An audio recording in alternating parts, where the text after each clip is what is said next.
Bonjour, je suis Emmanuel Brunet, l'auteur de la boîte à outils du Design Thinking. Et dans cette vidéo, nous voyons le Business Model Canvas.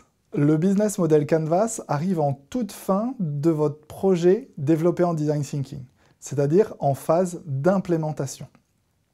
Il permet de décrire votre projet dans sa globalité en une seule page.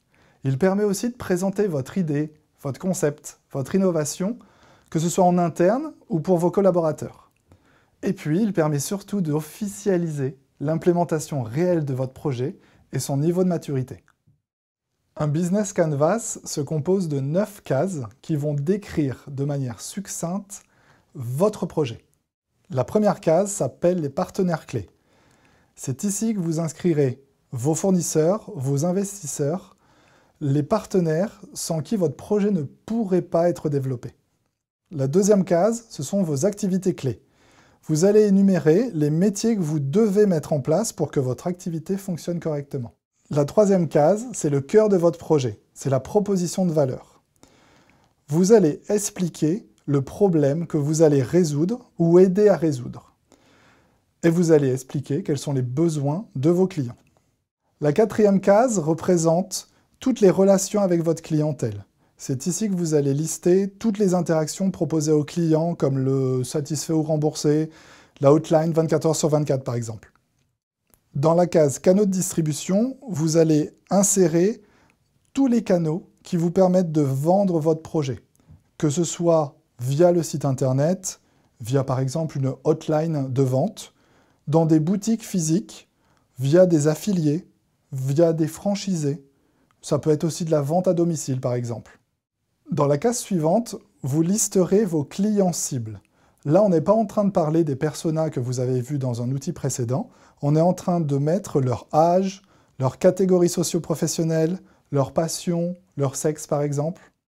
Dans la partie basse du tableau, vous mettrez les différents coûts que vous allez rencontrer pendant l'exploitation de votre projet. Ça peut être des coûts logistiques, les salaires, les loyers, les coûts de communication, de marketing. Et puis dans la dernière case, vous mettrez vos revenus potentiels, que ce soit les ventes au détail, les ventes en gros, vos revenus publicitaires, les abonnements annuels, les abonnements mensuels. Vous mettez tous vos revenus potentiels ici. Évidemment, vous n'aurez de profit que si vos coûts sont inférieurs à vos revenus. Regardons ensemble le véritable business model canvas d'une entreprise qui voudrait sortir une marque de téléphone mobile qui soit recyclée, recyclable, éthique et made in France.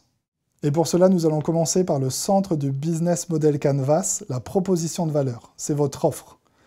L'offre de cette société, c'est proposer les premiers téléphones mobiles éthiques, recyclés, recyclables et faits en France.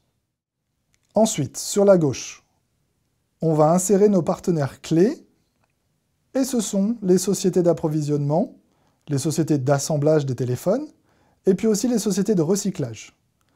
Nos partenaires Internet, ceux qui vont permettre d'avoir le site Internet, le nom de domaine, etc. Et puis la banque, qui va nous permettre d'avoir un prêt. Les activités clés de notre entreprise sont la vente de mobiles, bien évidemment, mais aussi la vente d'accessoires liés au mobile, et aussi la vente d'assurance parce qu'ils ont découvert qu'il y avait un marché potentiel. Passons à la case des ressources clés. Il y a une très forte demande en France pour des mobiles qui soient éthiques, recyclés, recyclables et faits en France. Et on a découvert que les premiers clients de la marque étaient de véritables ambassadeurs pour la marque. Donc c'est une ressource clé.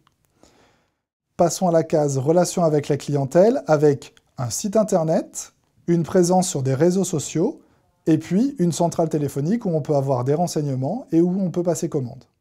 Les canaux de distribution sont les endroits où on va vendre notre proposition, c'est-à-dire sur le site internet, à la centrale téléphonique, et puis via de futurs distributeurs que l'on va recruter plus tard. Nos clients cibles sont des clients soucieux de leur empreinte environnementale et éthique. Ce sont principalement des étudiants aisés parce qu'on sait que notre produit, notre mobile, sera plus cher que ceux actuellement sur le marché, parce qu'il est éthique, mais ce sont aussi des cadres supérieurs et des dirigeants.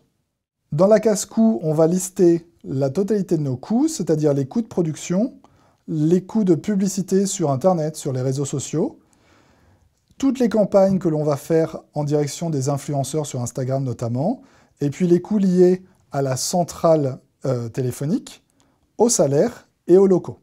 Et pour terminer, on va lister dans la case revenus la vente des mobiles, la vente d'accessoires et la vente d'assurance.